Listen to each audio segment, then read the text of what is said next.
Bienvenue au podcast Le Temps d'arrêt. Bonjour à tous, bienvenue au 38e épisode du Temps d'arrêt. Je suis très content de recevoir pour la deuxième fois notre expert en vue du hockey junior, Marco D'Amico. Marco, merci d'avoir accepté mon invitation au Temps d'arrêt encore une fois. Un plaisir, man. C'est le temps de l'année, c'est le temps d'en parler. Fait que je préfère Exact. ça, une belle journée de party. Je préfère juste parler d'espoir, parler de draft, prendre ça Oui, mollo. Fait que, on va vraiment. faire ça ensemble, hein. Depuis la dernière fois qu'on s'est parlé, il y a eu beaucoup de changements dans ta vie. Avant qu'on se lance dans les espoirs, j'aimerais que tu nous parles un petit peu de comment tu as vécu le fait de commencer à travailler sur le beat du CH avec le site Montreal Hockey Now. Beaucoup d'articles à tous les jours pour la couverture du Canadien, à laquelle tu as fait un boulot franchement incroyable, là. Comment tu as vécu ça, là, d'être sur le beat du CH? Ben, mettons que mon beat à moi a commencé à accélérer. Ah, c'est clair. C'est, mais écoute, ça a ses hauts, ça a ses bas. C'est certain que quand tu commences, spécialement comme moi, je n'ai pas nécessairement eu le parcours de journaliste en tant que tel. C'est quelque chose que j'ai dû développer assez vite. Mais une fois que tu es dedans, puis une fois que tu commences à parler à des joueurs, commences à faire des entrevues, commences à parler avec le personnel de communication de toutes ces équipes, c'est là que la passion va ressortir, puis c'est là que tu es capable de vraiment en profiter. Puis là, écoute, on est en mode repêchage, puis je suis capable de parler à deux, trois ou peut-être quatre espoirs par semaine. Ça t'a C'est permis toujours d'avoir une meilleure nouveau. proximité aussi pour le repêchage. Puis... Oh, mais c'est certain que ça t'offre beaucoup plus de personnalité qu'avant. Puis c'est certain que quand tu fais des listes, des fois, on ne comprend pas pourquoi certains recruteurs qui sont proches à des joueurs mettent tel plus haut que d'autres, ci et ça. Mais là, tu commences à comprendre un peu, mec, tu commences à y parler. Puis écoute, tu sais, on a passé Shane Wright en entrevue. Ouais.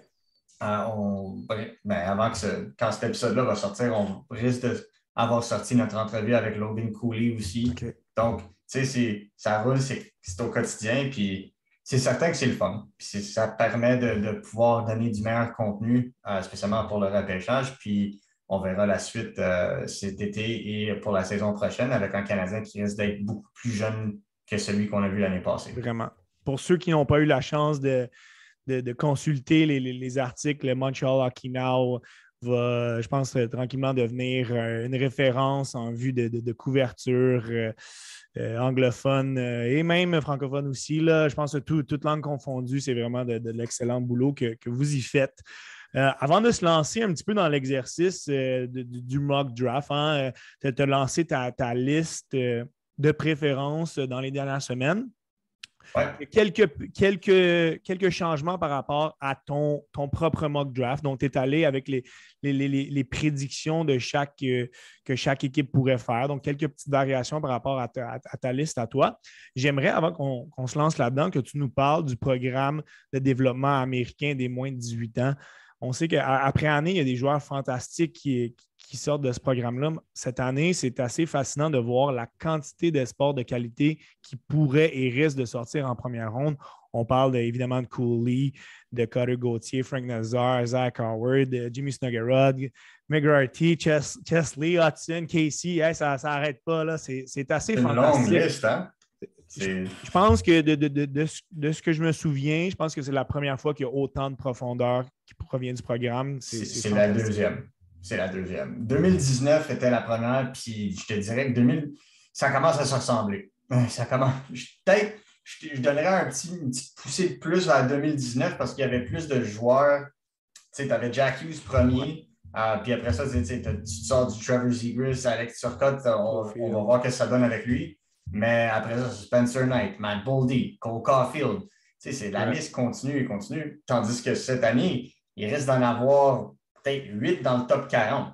C'est quand même hallucinant. Il y a beaucoup plus de profondeur cette année en termes de versus qualité. Mais que dire du programme? Ça a pris ils ont dominé le tournoi en dessous de 18 ans. Ça a pris une équipe, la Suède, hyper disciplinée et je vous dirais même un peu chanceux Ouais. pour être capable de les contenir. Et sinon, c'est une machine, cette équipe-là. Là. Ça a battu plusieurs équipes des rangs universitaires Universitaire, américains. ouais. Ouais, fait que Puis eux autres se levaient pour des matchs comme ça, spécialement un gars comme Cooley et Frank Nazar. Donc, c'est certain que ça l'apporte beaucoup. Et c'est de bonne augure pour le programme américain parce que il risque d'en avoir d'autres d'ici les 2 prochaines années, des 2 très bonnes QV 2005-2006. Donc, ça va être une thématique qu'on va écouter À chaque année. quasiment à tous les ans parce que ça va commencer à rivaliser les ligues canadiennes. Définitivement. Depuis que le Canadien a eu le premier choix au repêchage de la loterie, je pense que cette fameuse position a fait énormément parler. Je pense que c'était intéressant aussi l'exercice d'y aller des forces et des faiblesses des 3 potentiels joueurs. Là. Évidemment, Shane Wright, Juraj Slafkovský, Logan Cooley. Ça va mettre un petit peu la table sur le choix que tu penses que le Canadien va avoir. Mais avant, je pense que cette suranalyse-là a peut-être fait en sorte que certains ont commencé à vouloir chercher de manière non peut-être professionnelle, chercher des petits défauts à Shane Wright. Mais c'est un exercice qui est quand même légitime que de se demander qui est le premier choix. Donc, ça a fait beaucoup, beaucoup jaser là, dans les dernières semaines qui est le meilleur espoir, en fait. Là. Écoute, pour moi, je peux vous donner un exemple concret. L'année passée, il n'y a pas eu de hockey dans la Ligue d'Ontario. Là, on regarde cette année, le 3e choix au total, un gars comme Mason McTavish qui n'a pas joué. La raison pour laquelle il est sorti 3e, il était déjà bien classé, mais il y a eu un excellent championnat du monde des sous-18 ans, lui, en mai au Texas l'année passée. Et ça a vraiment fait que son stock a pris une poussée parce qu'on le voyait comme le seul autre pur centre dans le top 10. On n'est pas encore sûr qu'est-ce qui va se passer avec un gars comme Johnson. Est-ce qu'il va être un allié? Est-ce qu'il va être un centre? Mais McTavish, c'est un centre. C'est un centre, puis c'est un power forward. C'est un attaquant de puissance de plus. Fait on n'était pas sûr. Mais lui, il n'a pas lâché. Puis cette année, il est venu prêt physiquement, puis il a donné son meilleur. Puis tu vois la croissance physique. C'est l'inverse avec un gars comme Shane Wright qui a manqué son année, qui arrive à son année de repêchage. Puis là, on demande, OK, go. C'est pas la même chose. Tu n'as pas les mêmes attentes. Tu n'es pas allé à un camp professionnel comme un gars comme McTavish. Donc, tu vois une évaluation différente parce que malheureusement, Shane Wright a joué 2 matchs à l'international cette année. C'était les 2 matchs au championnat du monde en décembre. À cause de la cédule, tu n'as pas le championnat des en dessous de 18 ans. Puis je pense que le Canada avait besoin d'un joueur comme Shane Wright. Il n'a pas pu aller au championnat du monde parce que ça l'a fermé. Sa saison a fermé quasiment en même temps que le Canada a fermé son roster. Donc, encore une fois, tu es laissé sur un goût amer parce que la seule chose que tu as vue, c'est son équipe junior. Tandis que des joueurs comme ça, dans des situations comme telles, c'est les tournois internationaux, en plus de leur saison, qui leur poussent. Donc, il y a un manque de hype pour un gars comme Shane Wright, puis ça permet à d'autres gars comme, mettons, Slafkovský, Logan Cooley, qui ont eu des excellents tournois internationaux avec des bonnes saisons, qui n'ont pas manqué de hockey depuis les 2 dernières années, à continuer à monter dans les classements. Pour moi, ça reste 3 joueurs excellents. On va se le dire. Je sais qu'il n'y a pas de Connor Bedard ou de Matvei Michkov dans ce repêchage-ci, mais ça va être des joueurs de premier trio, tout ça. Là. Pour moi, je m'en doute vraiment pas. Je dis simplement que je pense que le monde doit réapproprier la façon dont ils analysent ces joueurs parce qu'ils ne sont pas des joueurs réguliers de 17 ans. Leur développement a été affecté et ça va prendre 1 année ou 2 pour qu'ils reprennent l'élan au complet de leur potentiel. Et un gars comme Shane Wright est celui qui a eu l'élan coupé le plus, selon moi. Vraiment. Donc, il revenait d'une grosse année à 15 ans, puis il n'a pas pu se faire valoir à 16. Donc... Mais c'est aussi l'utilisation aussi. Il n'a pas été utilisé comme un joueur de premier au total. En fait, je n'ai jamais vu un joueur utiliser la façon que Shane Wright a été utilisé dans la Ligue d'Ontario cette année. C'est ce qui ressort beaucoup. Hein. C'est un joueur qui pense énormément à l'équipe. Surtout en début d'année, il a épaulé un petit peu plus les jeunes de l'équipe. Il n'a pas été placé avec les meilleurs joueurs de son équipe. Ça changeait constamment même. C'est pas nécessairement qu'il était avec les jeunes, ça changeait constamment. Je pense que c'est une belle qualité qu'il a aussi. C'est un gars qui est extrêmement généreux. Donc, s'il avait été un petit peu plus selfish, je pense qu'on pourrait facilement lui rajouter une 20aine de points à sa fiche. Puis c'est le point qui est le plus important que tu as mentionné, c'est que ce gars-là n'a pas pu se faire justice et c'est un petit peu dommage que certains le voient un petit peu moins haut qu'il devrait être. Reste à voir lors de la journée du repêchage ce que le Canadien va en décider. On va y aller avec ce que toi, tu penses pour justement les choix de chaque équipe, se basant notamment sur les qualités des joueurs, mais aussi sur la position de l'équipe en tant que telle. Avec le premier choix, le Canadien, bien, tout seigneur, tout honneur, tu leur as attribué le choix de Shane Wright. Pour toi, qu'est-ce qui a fait la différence par rapport au potentiel qui est quand même très, très élevé de Slafkovský? Pour moi, Shane Wright apporte une facette du jeu qui est sous-estimée dans les rangs juniors, mais qui est nécessaire dans les rangs majeurs. Je pense que quand on regarde un joueur comme lui, on le regarde et on se dit, bah, ben, ça se peut que ce soit un centre numéro 2, peut-être un 1B si tout va bien.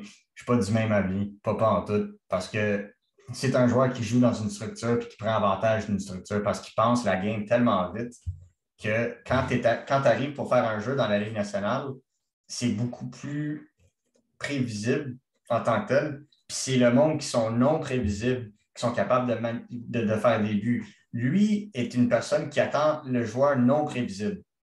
Et donc, quand tu joues un match non structuré comme dans la Ligue d'Ontario, lui, il doit penser 2 steps avant l'adversaire. Donc, ça fait en sorte que lui, il ne va pas aller se donner en course, comme on aime voir d'un gars comme Logan Cooley, par exemple, et patiner tout au long, mais il est capable de le faire. Comme un Nick Suzuki est capable de le faire. Mais il ne le fait pas parce qu'il doit être bien positionné, puis il focus initialement sur la défensive pour ensuite générer son offensive. Quand tu joues de la façon qui a été jouée cette année, c'est certain qu'il n'y a pas le flash, le wow. Et écoute, le joueur lui-même me l'a confié. Il dit, écoute, je comprends que c'est une critique que plusieurs ont pour moi, puis c'est quelque chose dont je vais travailler cet été parce que je sais c'est quoi le problème. J'ai finalement joué une saison. Fait que là, j'ai cette saison-là devant moi, je sais qu'est-ce que je dois améliorer, je vais pouvoir l'améliorer. Il n'y a pas eu cette opportunité-là l'année passée, sinon ça n'aurait pas été un problème, selon moi, cette année. Puis ça fait preuve d'un beau niveau d'humilité qu'il peut avoir. Puis ça montre aussi que je pense que le Canadien l'a rencontré à quelques reprises avant le Combine. Il a bien performé aussi au Combine. C'est un gars qui est intelligent. Puis il a un niveau de maturité qui fait en sorte que possiblement dès l'année prochaine pour aider le Canadien. Et je ne pense pas que le Canadien le prendrait parce que c'est seulement le joueur qui est le plus NHL ready. C'est parce que je pense que c'est celui qui a le plus de certitude qu'à long terme, ce soit un joueur d'impact dans ce qu'il est capable de transmettre dans une équipe. Pour le deuxième choix, vas-y, pas en terminer. Je m'en allais avec le deuxième choix. La raison pourquoi je crois qu'une équipe, mettons, comme si c'était les Coyotes qui repêchaient le deuxième, je ne sais pas sûr si ça serait Slafkovský ou Cooley. Parce que quand je regarde Cooley joue la même game qu'un gars comme Jack Hughes. Jack Hughes, c'est ça. Donc, c'est redondant. Ça, c'est redondant. Nick Suzuki, Shane Wright, il y en a certains qui le pensent redondant, c'est pas redondant. Parce que Nick Suzuki est un passeur, c'est un fabricant de jeu primordialement. Shane Wright est un marqueur de but au centre. C'est pas la même chose. Excellent il joue un game. C'est ça. Il joue un même game, mettons, méthodique, mais c'est pas la même chose. Shane Wright est un joueur beaucoup plus offensif quand il peut l'être. S'il y a un joueur capable de jouer de défense derrière lui, bien là, l'offensive, il peut se lâcher. Le problème, c'est qu'il se retient. Parce qu'il n'a pas nécessairement confiance dans le jeu défensif de ses coéquipiers ou il se fait demander de jouer défensivement. Quand on regarde un joueur comme Slafkovský, les meilleurs moments qu'on a vus, c'est quand ses entraîneurs lui ont dit « va-t'en offensive à 100%. » Et c'est là où il a pu se démarquer parce qu'il y a les outils, il y a le gabarit, il y a la vitesse, il y a le tir. C'est certain que c'est attrayant à voir parce que sur une grosse patinoire comme en Finlande, ça sort beaucoup. Sur une petite patinoire contre des gars de KHL ou moins même, c'est certain que ça ressort encore plus parce que plus petite glace, les joueurs qui ne sont pas habitués à jouer contre des gros bonhommes sur une petite glace aussi. Donc, c'est difficile à regarder. Puis c'est certain qu'un gars comme lui va prendre avantage de ça. C'est un très bon espoir. Et c'est pour ça que quand tu vois la façon dont il joue, tu te dis ça, c'est un attaquant de puissance. Il ressemble à un Mikko Rantanen. C'est intéressant. C'est très attrayant. Est-ce qu'il va être un Mikko Rantanen? Je doute. Personnellement, je ne pense pas. Je pense que ça va être une coche en dessous. Je pense que ça va être juste en dessous. Je ne pense pas que ça va être un joueur de 80 à 100 points. Personnellement, je le vois plus comme un allié de puissance d'à peu près 60-70 points s'il joue avec un club de feu comme le New Jersey pourrait devenir. Puis ici, on n'est pas dans une situation où les Devils vont repêcher selon leurs besoins. Oui, ils ont déjà 2 bons centres établis. Ça y a un besoin. Mais on sait qu'on peut toujours placer un joueur de centre à l'aile, mais comme tu as dit, le prototype du petit centre qui est très, très habile, bon playmaker, ils l'ont déjà. Là, on pourrait aller chercher un excellent power forward. Donc, ça serait une belle prise pour les Devils au 2e rang. Au 3e, je pense que c'est normal de placer Logan Cooley. N'ont pas vraiment ce joueur-là, les Coyotes, dans leur programme. On a certains espoirs de qualité à l'attaque, un petit peu plus à l'aile. On pense à un Gunter, mais c'est un playmaker incroyable, vision hors pair, comblerait vraiment un besoin là, pour eux. Là. Ah, absolument. Quand tu commences une reconstruction comme eux, puis écoute, on va se le dire, là, il va rester zéro. Là. Il va rester zéro d'ici l'année prochaine. Donc, ça part du centre. Ça part de la ligne de centre. Puis, ils ont déjà des défenseurs. Ils ont repêché Victor Soderstrom. Puis, ils vont continuer à en ajouter cette année. Je pense qu'ils vont être assez agressifs cette année pour aller chercher des défenseurs en fin de premier tour. Donc, je les vois aller pour un centre. Et c'est certain que Logan Cooley, pour moi, il y a une coche. Le seul joueur que je mettrais proche de lui en termes de potentiel organisationnel, en termes de valeur, ce serait Simon Nemitz. Mais je me dis, Logan Cooley a tellement un potentiel, un plafond de potentiel élevé que tu ne prends pas de chance avec ça. Tu vas pour qui est, pour moi, un gars qui va donner beaucoup de temps et de patience parce que lui, il s'en va à l'Université de Minnesota l'année prochaine. Exact. C'est clos. Il me l'a confirmé aujourd'hui. C'est déjà décidé. Peu importe qui le repêche, il s'en va quand même à l'université au moins un an. Donc, ça te permet le temps. L'Arizona, eux autres, pas de rush, là, eux autres, ils vont être dans le poste de Connor Bedard. Donc, pour moi, quand tu as un gars comme lui qui est capable de jouer une game similaire à un Sébastien Aho, qui aime regarder beaucoup de Braden Point, des joueurs comme ça t'aide à gagner à long terme. Puis écoute, s'il n'y aurait pas Shane Wright premier, il serait dans mes plans, lui, pour un premier choix parce que c'est un joueur dynamique avec une excellente vitesse. Au 4e rang, tu vois le Kraken de Seattle prendre le défenseur que tu avais déjà placé très, très haut sur ta liste en février. Mais là, on confirme un petit peu ce choix-là. Potentiellement le meilleur défenseur du repêchage, Simon Nemec, le Slovaque. Il comblerait un besoin aussi, malgré le fait que Seattle est allé chercher énormément de défenseurs dans le repêchage d'expansion. Il n'y en a aucun qui a été capable de prendre cette chaise-là. Et lui, c'est un potentiel défenseur de première paire pour plusieurs années dans la Ligue nationale. Oui, absolument. Puis écoute, l'année prochaine, il va y avoir que des attaquants dans le top 10. Là. Il y a peut-être 2 défenseurs qui pourraient se hisser dans ce rang-là à date de ce qu'on voit. Mais là, tu as un défenseur droitier, mobile, capable de générer de l'offensive, puis être un corps arrière sur l'avantage numérique. Il leur manque de défenseurs droitiers dans cette équipe-là. Et en termes de besoins organisationnels, c'est une équipe en reconstruction qui a commencé l'année passée. Ils ont besoin de tout. Donc, tu vas avec la meilleure valeur, selon moi, puis je serais étonné. C'est ça, je serais étonné, selon moi, je ne le trouve pas nécessairement complet parce qu'il doit travailler sur son jeu défensif, mais offensivement, il y a beaucoup plus de dynamisme dans son jeu. Donc, je suis capable de dire que le Kraken pourrait être tenté aussi par l'autre défenseur qui est David Jiricek, mais je crois vraiment que Simon Nemec pourrait être le gars pour eux autres, puis ça fit avec l'aspect rapidité qu'ils veulent imposer.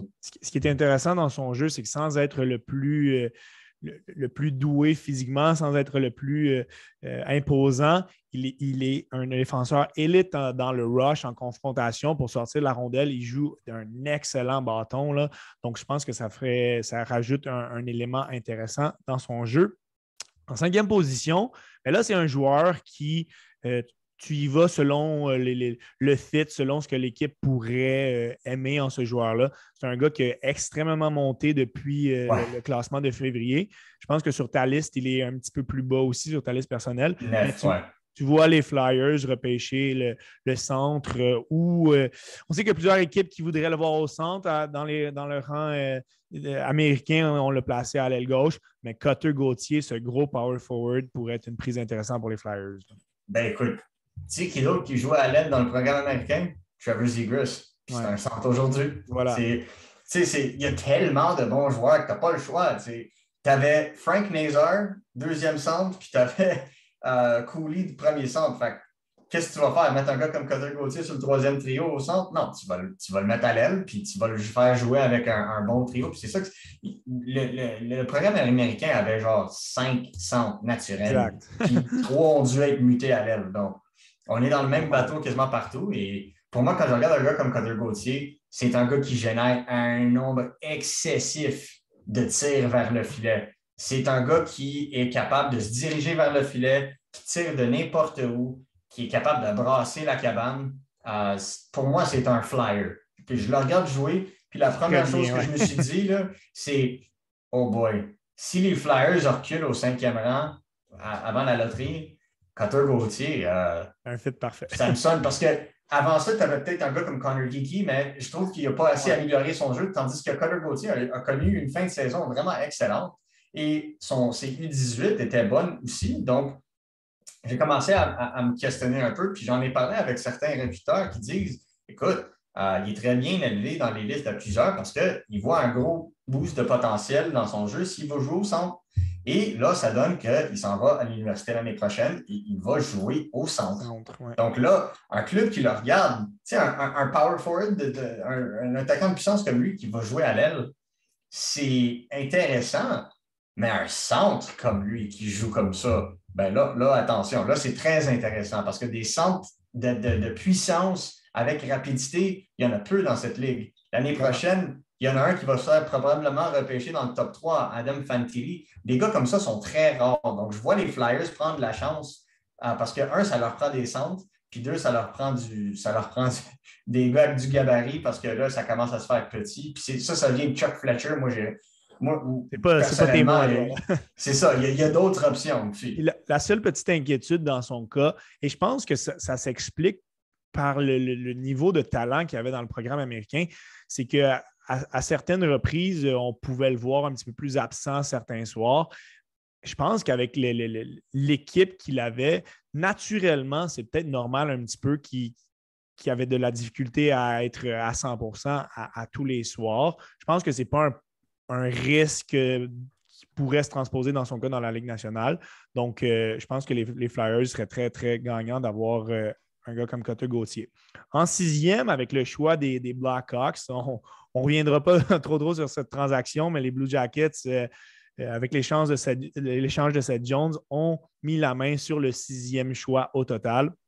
Mais tu vois un gars comme Matthew Savoie qui est employé au centre cette année, qu'on pourrait voir à l'aile droit là, dans la Ligue nationale. Un gars qui a un petit peu baissé sur les listes par rapport aux derniers mois, mais ça s'explique un petit peu il a été blessé au printemps et c'est un gars qui est quand même extrêmement rapide et explosif.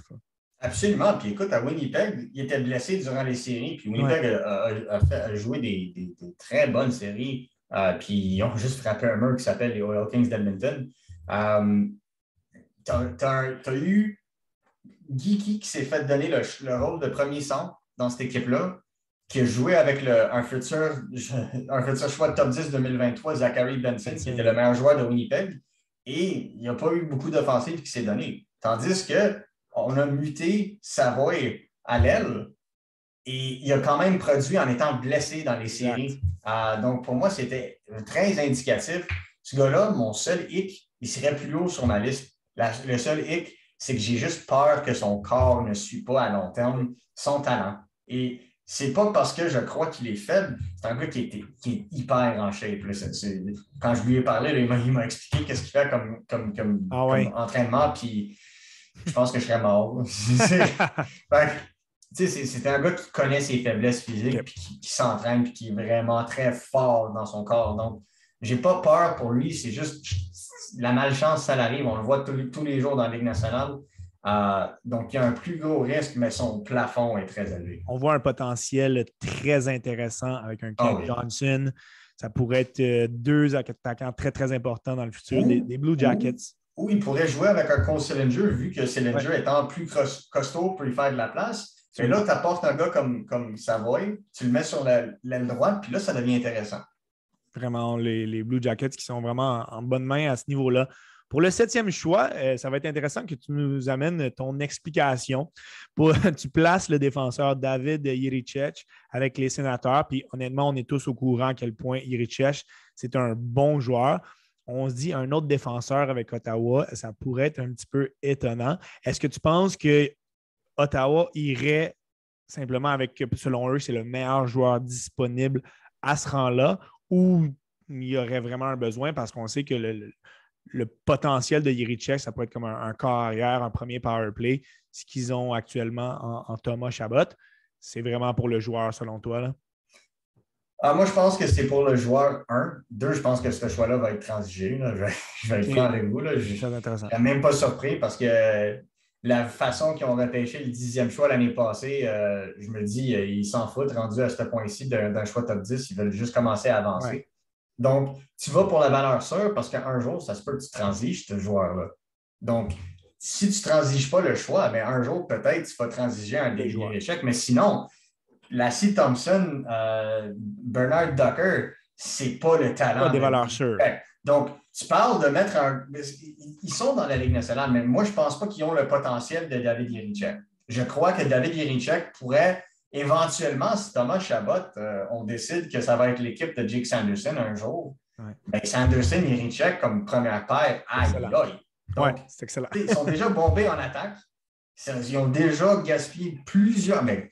utilisé plusieurs choix pour des attaquants, selon moi. Puis je pense que c'est assez. On est rendu à un point où les attaquants doivent grandir. Et si on veut ajouter des attaquants, ils vont avoir de l'argent pour le faire. Ils ont d'autres espoirs qui s'en viennent. Je crois personnellement que c'est assez en attaque. Puis le défenseur, le premier paire côté droit, c'est probablement le plus grand besoin, selon moi. C'est intéressant d'amener aussi le point que c'est potentiellement à date dans les choix, celui qui a le plus de chances d'être transigé. C'est pas le choix de New Jersey que j'ai plus de peur de voir bouger, c'est celui-là. C'est celui-là, oui. Au 8e rang, ben, on en a beaucoup parlé dans notre première conversation là, il y a quelques mois. Il y a un fit qui se fait naturellement d'où ça a son lieu de naissance. Mais tu vois les Red Wings sélectionner le centre Frank Nazar. Les Red Wings qui ont fait de l'excellent boulot dans les dernières années au repêchage. Mais là, il nous manque potentiellement ce centre numéro 1 pour peut-être éventuellement remplacer Dylan Larkin. Frank Nazar pourrait vraiment être ce gars-là. Oui, puis même s'ils gardent Dylan Larkin, ce serait un excellent numéro 2. Ouais. Puis moi, je me dis, ici, ça commence à... Ils ont tout le reste. Ils ont tout, sauf un centre comme lui. Donc, c'est ça que je me dis. Ce choix-là, là, je me tirais les cheveux imaginaires parce que je ne savais pas si on allait se pencher vers un gars comme, mettons, le Kerry Maki ou est-ce qu'on allait regarder un gars comme Nazar. Puis il y a plusieurs qui voient Nazar tomber dans cette liste. Puis moi, je trouve que ça serait... Pour moi, ça serait problématique. Ça serait injuste. Pour moi, c'est un joueur complet, c'est un joueur dynamique. Que plusieurs ont élevé, mais que d'autres ont descendu à cause d'un paquet de raisons. Pour moi, c'est un joueur qui pourrait devenir assez intéressant. Un joueur qui pourrait jouer sur un deuxième trio s'il joue dans une équipe bombée.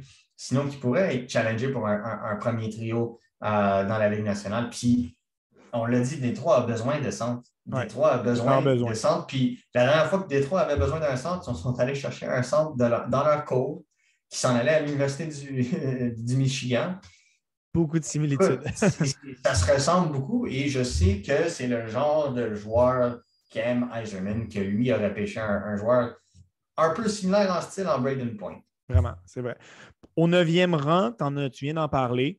Tu vois les Sabres repêcher l'excellent joueur d'aile gauche ou de centre, Jonathan Lekkerimäki.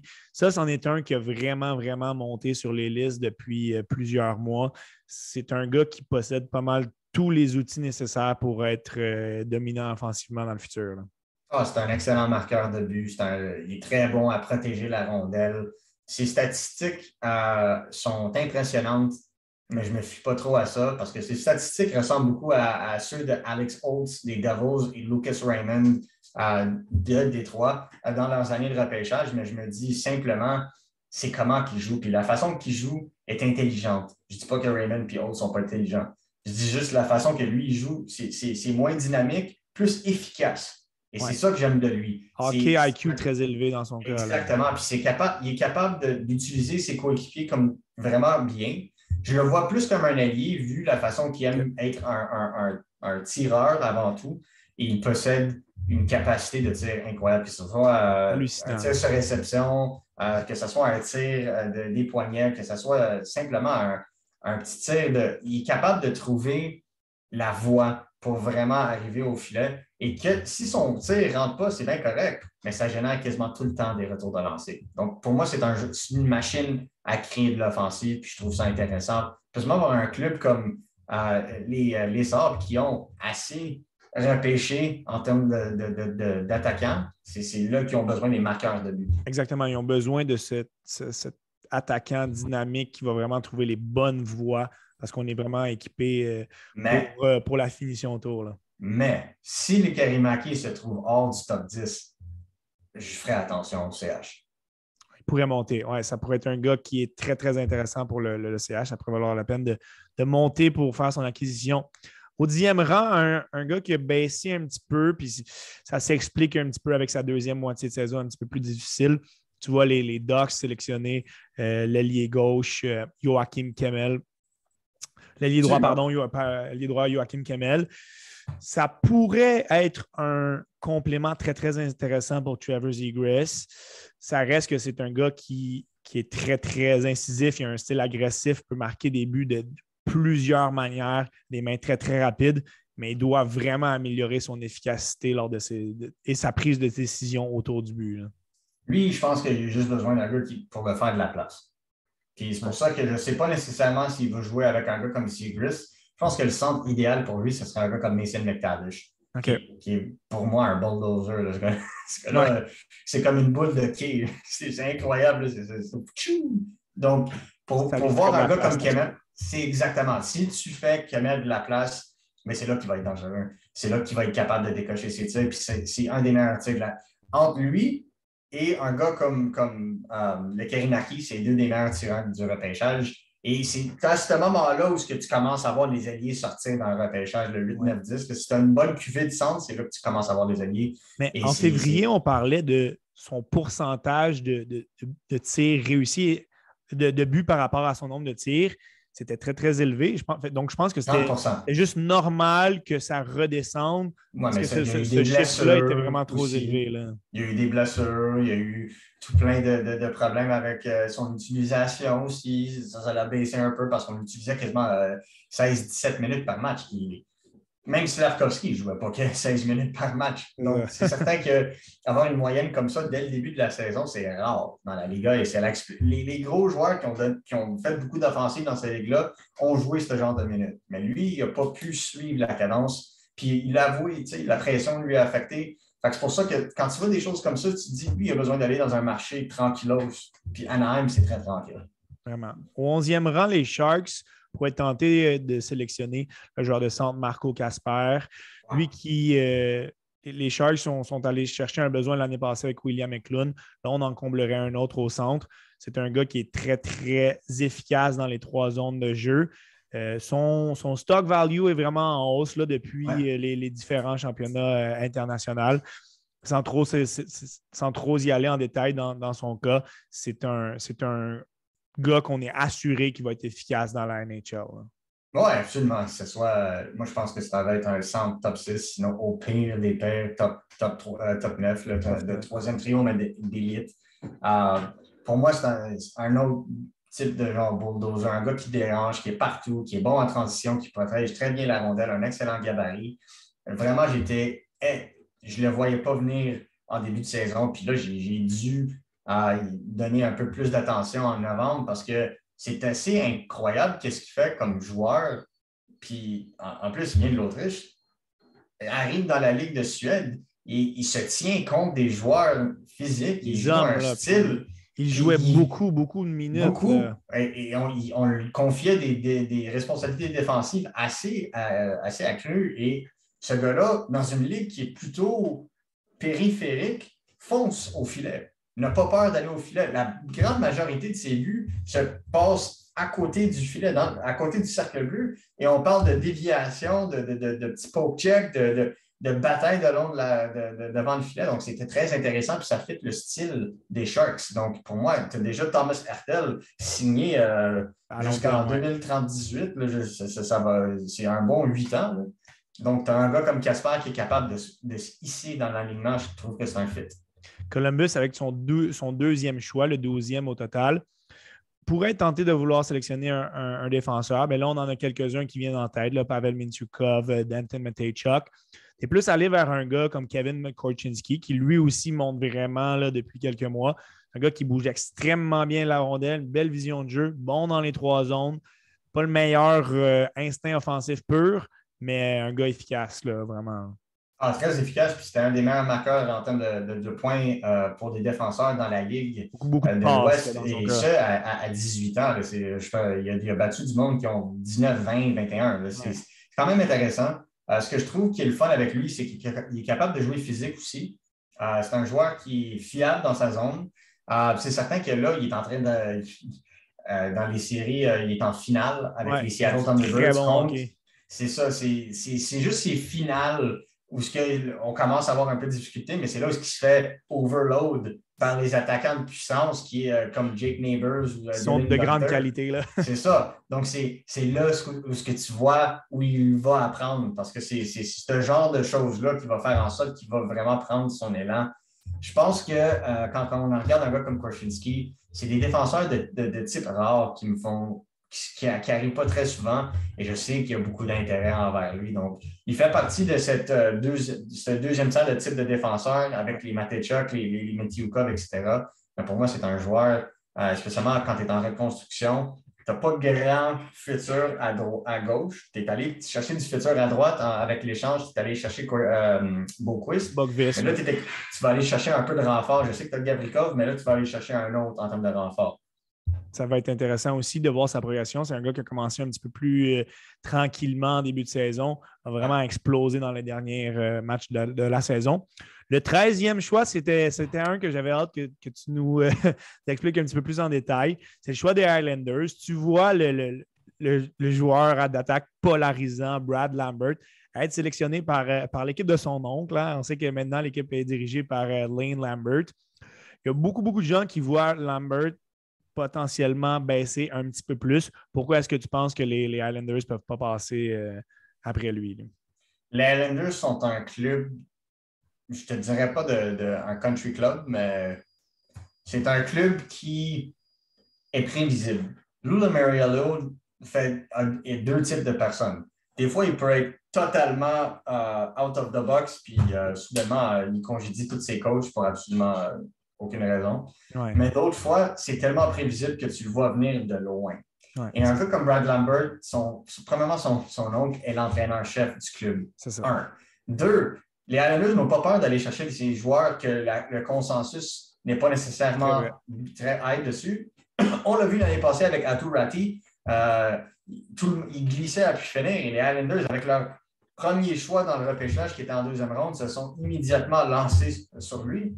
Et il en profite aujourd'hui. Je pense que ça va être la même chose avec un Brad Lambert qui, lui, n'a pas nécessairement eu le sortie de points, mais lui est prêt à venir en Amérique du Nord l'année prochaine pour jouer. Donc, c'est un joueur... Ça serait nécessaire dans son cas. Là.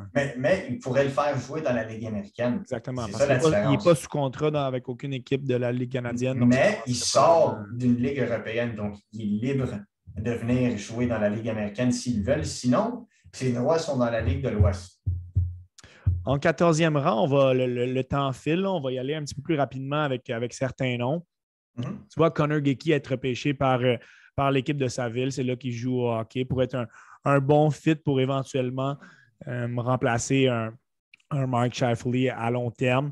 C'est un gros centre très, très talentueux. On avait déjà parlé de certaines incertitudes le concernant. Peut-être juste un petit mot rapide là, sur son travail en séries éliminatoires. Ça a été un petit peu décevant dans son cas. Là. Mais c'est ce qui arrive quand un gros joueur rencontre d'autres gros joueurs. Ouais. Tu n'as plus d'avantages, donc il faut que tu te surpasses. Malheureusement, il n'a pas pu se surpasser, mais il n'y a pas beaucoup de joueurs dans la Ligue de l'Ouest qui ont pu se surpasser jouant contre Caden Gooley, shift après shift après shift. Donc, il donne quand même du crédit. C'est ça, je lui donne du crédit, Et il a été très physique. Pareil, c'est pas fait de dominer non plus, c'est une guerre. Et je crois que cette expérience-là va lui permettre d'améliorer vraiment son jeu. Je pense juste qu'à cause de son coup de patin, il y a un risque.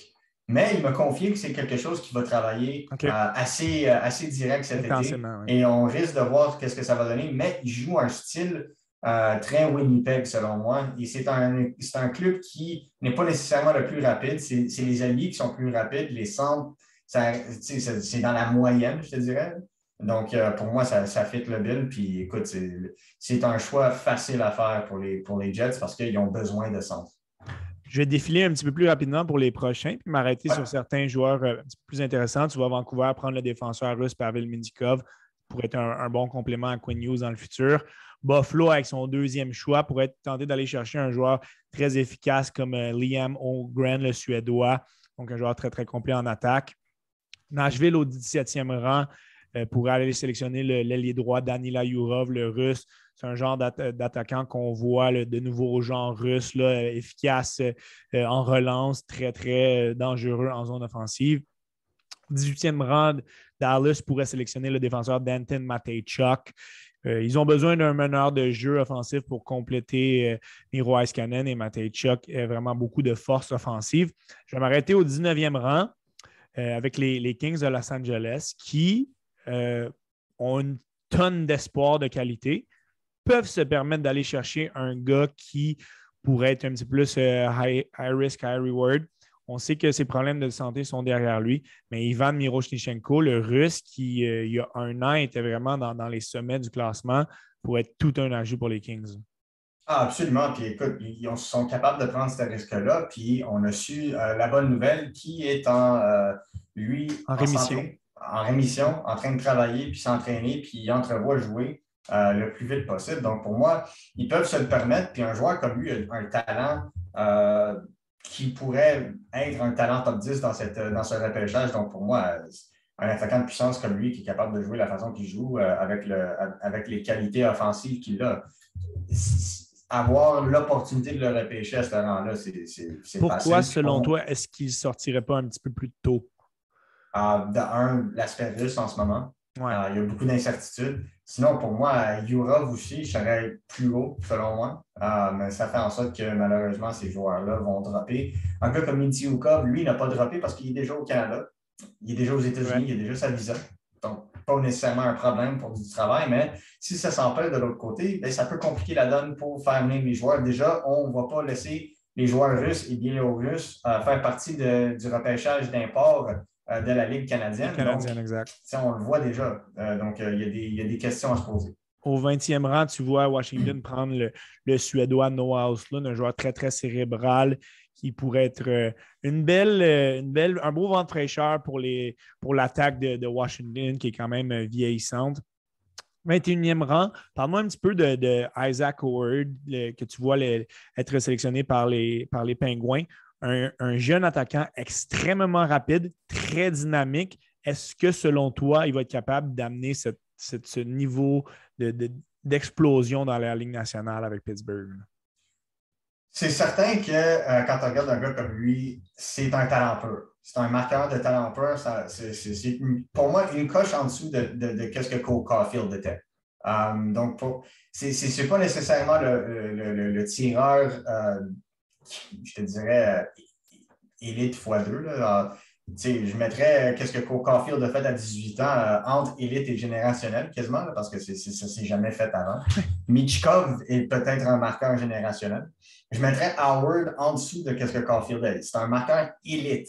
Mais il y a beaucoup de questions tant qu'à son utilisation hors de l'avantage numérique. Un avantage numérique, il va te détruire. C'est vraiment un joueur qui est capable de faire circuler la rondelle, de tirer, de faire des bons jeux. Mais on se pose des questions tant qu'à 5 contre 5, qu'est-ce qui va se passer s'il joue dans un mode série comme tout petit joueur. Pour moi, je le verrais partir même avant Pittsburgh. Ouais. Mais je me dis, Pittsburgh a besoin de talent. Ouais. Mais Pittsburgh a besoin de talent pur. Et quand tu as un gars comme lui devant toi, tu ne poses pas de questions. Fait à noter, ça a quand même été le meilleur pointeur du programme américain cette année, là, donc devant Mais pas devant contre Cooley qui a eu moins de matchs. mais pas contre les équipes les équipes universitaires. De point, ouais. Contre les équipes universitaires, c'était 4-5, si je me trompe. Effectivement. C'est là que c'est pour ça que les recruteurs ont fait Oh, OK. Puis ça, excellente analyse, ça montre que peut-être que pour avoir un petit peu plus de difficulté à transposer son jeu dans la Ligue nationale. Au 22e rang, le choix d'Anaheim via Boston dans l'échange d'Hampus Lindholm. Un autre Américain, Ryan Chesley, qui est un genre de défenseur qui est extrêmement efficace dans sa zone. Ce ne sera pas le gars qui va jouer sur ton premier power play. Il a quand même des atouts offensifs, mais Anaheim pourrait solidifier sa banque d'espoir en défense en le prenant. Les Blues pourraient sélectionner un autre Américain, Rutger McGroarty, un power forward typique, là, cadrerait très, très bien dans la mentalité des Blues. Minnesota, premier Québécois, on en a déjà parlé lors de notre dernière rencontre, Nathan Gaucher, qui, dans le pire, pourrait être un attaquant un troisième centre extrêmement efficace. Hein. Il est extrêmement difficile à affronter. Donc, c'est un joueur qui est très polyvalent quand même devant le filet adverse. Pas le joueur qui est plus en finesse, mais beaucoup, beaucoup de qualité. Au 25e rang, Toronto. Et là, je vais te lancer des fleurs aussi là, avec la sélection de Luca Del Belbeluz. Ça avait été un des premiers à le placer en première ronde en février. Mais là, il est rendu pas mal sur la liste de tout le monde. C'est un marqueur exceptionnel. Là. Il est vraiment il est capable de marquer sur n'importe où sur la patinoire. Certaines lacunes au niveau de la manière qu'il pourrait polir son jeu, mais ça resterait un très beau projet pour les Leafs. On va s'arrêter sur le 26e choix, le choix du Canadien qu'on a obtenu via Calgary. Tu vois l'équipe sélectionner un autre Américain du programme, Jimmy Snuggerud, qu'on pourrait utiliser soit à l'aile gauche ou à l'aile droite. Je pense que c'est un gars qu'on pourrait autant utiliser sur la première que la quatrième ligne. Il serait bon partout, là. Oui, absolument. Puis écoute, c'est des joueurs qui se repêchent. C'est pas un joueur que tu vas pouvoir trouver comme agent libre. Puis quand tu transiges pour des joueurs comme lui, c'est difficile. C'est certain que quand tu regardes un joueur comme lui, il pourrait même partir avant le choix du Canadien. Mais quand je regardais les besoins d'une équipe, spécialement, mettons, les Leafs n'ont pas besoin de plus d'alliés, par exemple. Ils ont déjà repêché un Matthew Knees l'année passée, attaquant de puissance. Donc, quand je regarde des gars comme ça et que Jimmy Snuggerud est dispo, puis c'est un gars qui s'en va, lui aussi, à l'Université du Minnesota avec Logan Cooley. Ouais. C'est un joueur qui va être capable de prendre son temps pour vraiment améliorer son patin parce qu'il y a le physique, il y a le tir, il y a le sens du jeu. Donc, pour moi, c'est un bon... c'est le genre de joueur que j'aimerais voir le Canadien se lancer dessus s'il ne transige pas pour aller chercher un meilleur joueur. C'est un gars qui a beaucoup de potentiel en termes de marqueur. Mais qui apporte beaucoup d'autres atouts sur la glace, capable de faire la place pour ses alliés. Puis c'est un joueur qui va être capable de vraiment prendre de son ampleur. Puis c'est un joueur que tu vas toujours voir sur la glace. Pas un joueur qui va juste faire un petit move puis qui est parti. C'est un joueur qui s'implique de n'importe quelle façon, physiquement, défensivement, offensivement, en transition. Je le trouve intéressant et je crois que plusieurs dorment sur lui. Et donc, je crois que c'est le type de genre d'ailier qu'aime Jeff Gorton. Et donc, je ne serais pas surpris. Et si jamais, dans l'éventualité où il est sélectionné plus tôt, on voit que les 26 joueurs qui ont été nommés jusqu'à présent, c'est extrêmement des gars de qualité avec un potentiel élevé. Donc, si ce n'est pas lui, ça pourrait être un autre joueur de grande qualité. Puis ça pourrait être un joueur qui va suivre. Exactement. C'est ce qu'on voit justement dans ce rang-là avec les autres joueurs qui suivent. On a des Jagger Firkus, Jagger Kulich, le défenseur Owen Pickering. Tristan Luneau aurait des bonnes chances d'être sélectionné en fin de première ronde. L'autre Américain, Seamus Casey aussi. Un dernier joueur que j'aimerais que tu nous parles, si je ne me trompe pas, tu ne l'avais pas placé dans tes 32 meilleurs. Encore. Mais tu le places dans ton mock draft 32e, le choix potentiellement d'Arizona si Colorado sélectionne dernier. C'est le défenseur du programme américain, Lane Hutson. Moi, de mon côté, c'est un gars que depuis la mi-année, j'ai adoré observer. Beaucoup de choses à polir, mais ça reste un talent pur certain. Est-ce qu'il va être capable de transposer ça dans la Ligue nationale? Ça reste à voir. mais il est vraiment excitant à voir jouer. Ça, c'est un joueur pour moi qui, comment je pourrais dire, c'est un joueur qui fait en sorte que je doute de toutes les critiques. Parce que quand tu lui parles, puis j'ai eu la chance d'y parler la semaine passée, c'est un joueur qui ne prend pas un défi et se dit « Ah, c'est trop grand ». Il dit ben, ça va juste me prendre plus de temps de le surpasser ou ça va juste me prendre plus de temps de m'améliorer aussi. Parce que tu fais référence peut-être avec sa principale critique, ben c'est sa stature. Il est 5 pieds 9, 145 livres environ. Là. Mais c'est un gars qui a pris 10 livres de muscles durant une saison. J'ai jamais entendu ça de ma vie, mais il l'a fait. J'ai demandé, il dit qu'est-ce que tu as mangé, man? Parce que moi, c'est certain que je ne veux pas manger ça. C'est ça. Le nutritionniste était avec lui quasiment au quotidien. Il a vraiment pas fini ce travail-là. Là. Non. Puis il a même apporté un document à la combine disant qu'il y avait une possibilité de croissance encore plus. Mes parents monter à 5 pieds 10, 5 pieds 11. Ouais, c'est cool. Quand j'ai su ça, j'ai ri un peu, mais ça démontre un peu. C'est ça mon problème. Tu sais, des gars comme Samuel Girard ou Quinn Hughes sont capables de jouer, puis sont 5 pieds 9, eux autres aussi. C'est juste la capacité de jeu. Et ce que je doute, c'est qu'il n'est pas aussi mature défensivement que ces deux autres-là. Donc, c'est pour ça qu'il sort plus loin. Mais côté offensif, là, si on aurait juste à choisir un défenseur offensif, il serait dans la même catégorie qu'un Korchinski, pour moi, qu'un Matejchuk. Dans ce deuxième tiers-là. Oui, absolument. Il sortirait facilement top 12, top 15 pour moi. C'est juste, je ne suis pas nécessairement sûr que la façon dont il joue son jeu défensivement serait nécessairement efficace, spécialement dans des situations de série. Et on n'a pas le choix de penser que si jamais il glisse un petit peu plus, mais avec le Canadien, avec le 33e choix et le premier choix de la deuxième ronde, il faudrait sauter dessus. C'est exactement le genre de défenseur qui nous manquerait dans notre arsenal. Ça serait intéressant, absolument. J'invite les gens à aller voir justement sur le site de Montreal Hockey Now ou via ton Twitter ton mock draft pour avoir justement une analyse un petit peu plus précise de certains joueurs qu'on a passés un petit peu plus vite. Reste que c'est un exercice qui est fort intéressant. Ce sont des prédictions. Est-ce que c'est des choses qui vont arriver? Non, mais je pense qu'on est capable de se placer dans une situation où la majorité des joueurs devraient sortir environ dans ces cases-là. C'est un exercice qui est complexe à faire, puis on reconnaît vraiment tout le travail que tu as mis là-dedans, Marco. Juste en terminant, ton niveau d'excitation d'avoir le repêchage à Montréal, d'avoir le premier choix, d'avoir 2 choix de première ronde, peut-être qu'on pourrait avoir un coup d'éclat puis s'avancer, aller chercher un autre choix parmi les 15 premiers ou quelque chose comme ça. À quel point, en tant que gars qui est attitré à la couverture, c'est des moments excitants qui s'en viennent pour toi. Là. C'est excitant, c'est certain. C'est excitant pour les partisans, c'est excitant pour le monde qui travaille dans le domaine, puis c'est doublement excitant pour le monde qui travaille pour le repêchage. Pour les partisans aussi. C'est le temps, c'est le moment de l'année. Tu regardes ces joueurs pendant toute l'année, puis là, finalement, tu arrives à un point où c'est le temps. C'est le repêchage. Donc, ça risque d'être intéressant, puis on va regarder ce que ça donne. Mais pour moi, encore une fois, c'est toujours le fun, puis c'est d'être capable d'aller au repêchage 13 ans plus tard, parce que je suis allé en 2009, j'ai regardé ça. 13 ans plus tard, tu y vas comme journaliste accrédité. C'est un bel accomplissement. C'est full circle, comme on dit. Vraiment. Marco D'Amico du Montreal Hockey Now, je te remercie parce que tu es très, très occupé ces temps-ci.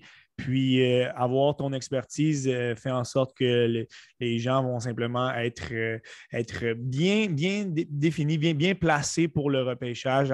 On a appris un petit peu plus sur plusieurs joueurs. On a eu la chance d'avoir des insights de ta part. Donc, ta participation au temps d'arrêt était encore une fois extrêmement appréciée. Puis, je te souhaite des bonnes prochaines semaines puis un bon repêchage début juillet. Merci beaucoup, Big. Merci à tout le monde d'avoir été là et à un prochain épisode du Temps d'arrêt.